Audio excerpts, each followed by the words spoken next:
এরা আবার সোনার চাঁদেরা, বিষয়টি হলো আমাদের দেশে শবে বরাত পালিত হয়, হয় কি হয় না? হয়। এই শবে বরাতটিকে কেন্দ্র করে কিছু আলেম তো এর খুব বাড়াবাড়ি করে যে শবে বরাত করা যাবে না, শবে বরাত হারাম, তার গোষ্ঠী সিদ্ধি হারাম, এটি মানলে গুনাহ হবে, শিরক হবে, নানান কিছু। তো প্রাথমিক আবার স্টাডি লাইফে আমি এটিকে 3 ভাগে বিভক্ত করেছি। এর 3 প্রকার মানুষ পাওয়া যায় এ ব্যাপারে। কিছু মানুষ বলে যে শবে বরাত পালন করা বিদআত, বা আরেক দল এটাকে নিয়ে খুব বাড়াবাড়ি করে। এই পর্যায়ে মধ্যম পন্থা অবলম্বনকারী, মানে শবে বরাতের গুরুত্ব বোঝা শ্রেণীর লোক একটি আছে, তারা বলে যে না, শবে বরাতটি এটা হাদিস থেকে আছে, আমরা এটা পালন করি, বাস এইটুকু। তো প্রথমে আপনাদেরকে জেনে দিতে যাব, আরবি মাসের 8ম মাসকে বলা হয় শাবান মাস। আরবি মাসের 8 নম্বর মাস হলো শাবান মাস, আর এই শাবান মাসের 15 তারিখ হলো নিসফে শাবান, মানে অর্ধেক শাবান। আর এই শাবান মাসের 15 তারিখকেই শবে বরাতের রাত্রি বলা যায়, বলে সুবহানাল্লাহ। আসলে এবার গ্রামারের দিকে শবে বরাত আসলে এটি কোথায় থেকে আসলো, কিভাবে আসলো? লিসানুল আরাবিয়া 1 নম্বর খণ্ড 366 নম্বর পৃষ্ঠা, আল মুনজিদ 31 নম্বর পৃষ্ঠা, আমাদের ভারত, বাংলাদেশ, পাকিস্তানে প্রচলিত মিসবাহুল লুগাতের মধ্যে পাওয়া যায়। এর গ্রামারের দিক থেকে বারাআ ইয়াবরাউ বারআন মানে হলো মুক্তি পাওয়া, আর সব মানে রাত্রি, অর্থাৎ মুক্তি প্রাপ্ত রাত্রি। অনেকে এটাকে বলে যে ভাগ্য পরিবর্তন হবে, তকদির পরিবর্তনের রাত্রি, আসলে এটি হলো মুক্তি পাওয়ার রাত্রি। তো এই সম্পর্কে হাদিস কি বলে আসেন শুনি। বিশ্বনবী সাল্লাল্লাহু আলাইহি ওয়াসাল্লাম বলছেন, ইযা কানাত লাইলাতুন নিসফি মিন শাবানি ফাকুমু লাইলাহা ওয়া সুমু ইয়াওমান ফাইন্নাল্লাহা তাআলা ইয়ানজুলু ফিহা লিগুরুবিশ শামসি ইলাস সামাঈদ দুনিয়া। নবী বলছেন, শাবান মাসের 15 তারিখে রাত্রিতে তোমরা ইবাদত করো, আর দিনের বেলায় তোমরা রোজা রাখো, কারণ ওই দিনে সূর্য অস্ত যাওয়ার পর আল্লাহ তাআলা প্রথম আসমানের উপরে এসে আহ্বান করে, ও আমার বান্দারা, ও আমার বান্দারা, তোমরা ক্ষমা চাও। আমি আল্লাহ পাক, আল্লাহ তাআলা, তোমরা যদি ক্ষমা চাও তোমাদেরকে আমি জীবনের গুনাহটা মাফ করে দেব, বলে সুবহানাল্লাহ। এই জন্য এটিকে ক্ষমার কথা বলা হয়েছে, আমি ক্ষমা করে দেব, তোমাদের রিজিককে আমি বাড়িয়ে দেব। কোনো অসুস্থ ব্যক্তি থাকলে আমি আল্লাহ পাক, আল্লাহ তাআলা তাকে সুস্থতা দান করে দেব। এইভাবে তিনি ফজর পর্যন্ত আল্লাহ পাক বান্দার সকল প্রার্থনাকে কবুল করে নেবেন, বলে সুবহানাল্লাহ।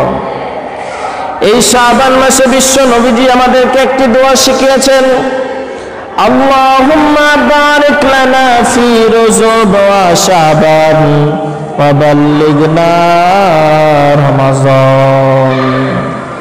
ইয়া আল্লাহ, এই রজব ও শাবান মাসে আমি আপনাকে আমাদেরকে বরকত দান করুন এবং আমাদেরকে রমজান মাস পর্যন্ত পৌঁছে দেন, বলে সুবহানাল্লাহ। মুসনাদে আহমদ শরীফের 1ম খণ্ড 269 নম্বর পৃষ্ঠা, সোনা মুসান্নাফে আব্দুর রাজ্জাকের মধ্যে রয়েছে। এই কথাটি তাবারির মধ্যে রয়েছে, এই কথাটি ইমানুল বাইহাকি শুআবুল ঈমানের মধ্যে রয়েছে। 5 নম্বর খণ্ড 3534 নম্বর হাদিস। কাজে এই শাবান মাসে তোমরা এই দোয়াটি পাঠ করো। আসুন এবার নিসফে শাবান সম্পর্কে কোনো কথা আছে কি না আমি বলতে চাই। এই ব্যাপারে আপনার মুআজ বিন জাবাল রাদিয়াল্লাহু তাআলা আনহু থেকে একটি হাদিস বর্ণিত রয়েছে যে আল্লাহ সুবহানাহু ওয়া তাআলা শবে বরাত অর্থাৎ নিসফে শাবানের রাত্রিতে, শাবান মাসের 15 তারিখের রাত্রিতে তার দয়া ও অনুগ্রহ করেন এবং বান্দাকে ক্ষমা করে দেন। এই হাদিসটি রয়েছে বাইহাকি শুআবুল ঈমানের মধ্যে রয়েছে, জামে কাবির আপনার সহিহ ইবনে হিব্বান 7 নম্বর খণ্ড পৃষ্ঠা নাম্বার 470 নম্বর পৃষ্ঠা, হাদিস নাম্বার 5636। মুসান্নাফে আব্দুর রাজ্জাকের মধ্যে এই হাদিসটি বর্ণিত রয়েছে। এই হাদিসটি বুখারী মুসলিমের সনদ যেভাবে সহিহ হয়, এই হাদিসটিও সেই পর্যায়ের সহিহ।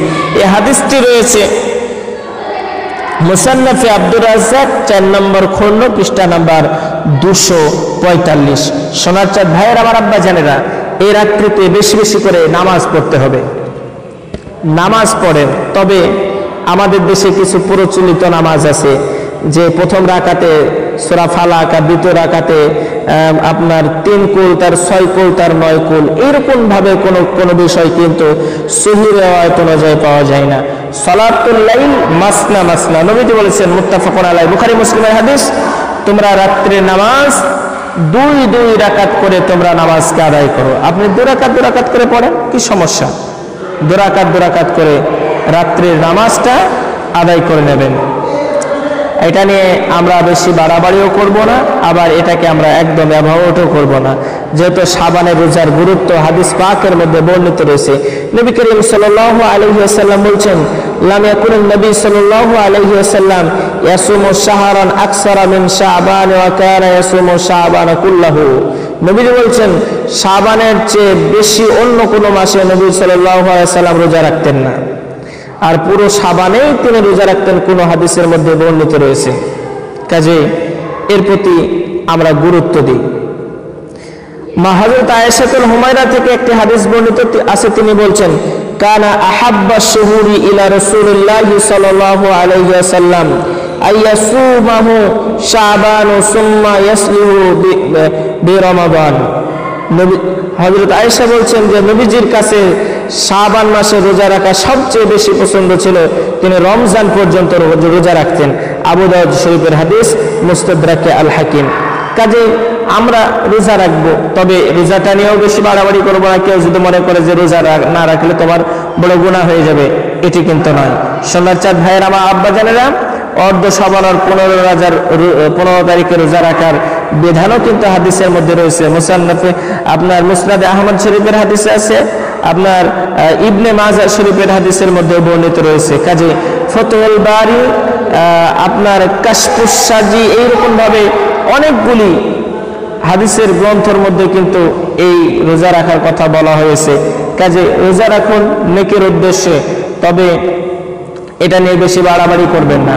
আর নামাজ পড়বেন 2 রাকাত ভাবে নামাজ আদায় করবেন, যেভাবে আপনি সাধারণভাবে নামাজ আদায় করে। এবার একটি প্রশ্ন, যদি কেউ রোজা না রাখে তাহলে কি তার গুনাহ হবে? না, এই বিষয়ে তার গুনাহ হবে না, যেহেতু রমজানের রোজা বাদে, রমজান মাসের রোজা বাদে আপনি সারা জীবন যদি রোজা না রাখেন তাহলে আপনার গুনাহ হবে না। যদি আপনি ওয়াজিব রোজা মানত করেন, সেই রোজাটি আপনাকে রাখতে হবে। মানত ব্যতীত আপনি অন্য কোনো রোজা না রাখলে আপনার কোনো গুনাহ হবে না, কোনো সমস্যা নেই। তবে একটি লক্ষ্য রাখতে হবে, যেখানে সওয়াব আছে সেই জায়গায় আমরা আছি, আর যেখানে সওয়াব নাই সেখানে আমরা সেই জায়গাতে আমরা নাই। আমরা প্রত্যেকে সঠিকভাবে আমল করার চেষ্টা করে আল্লাহ সুবহানাহু ওয়া তাআলা আমাদেরকে তৌফিক দান করুন।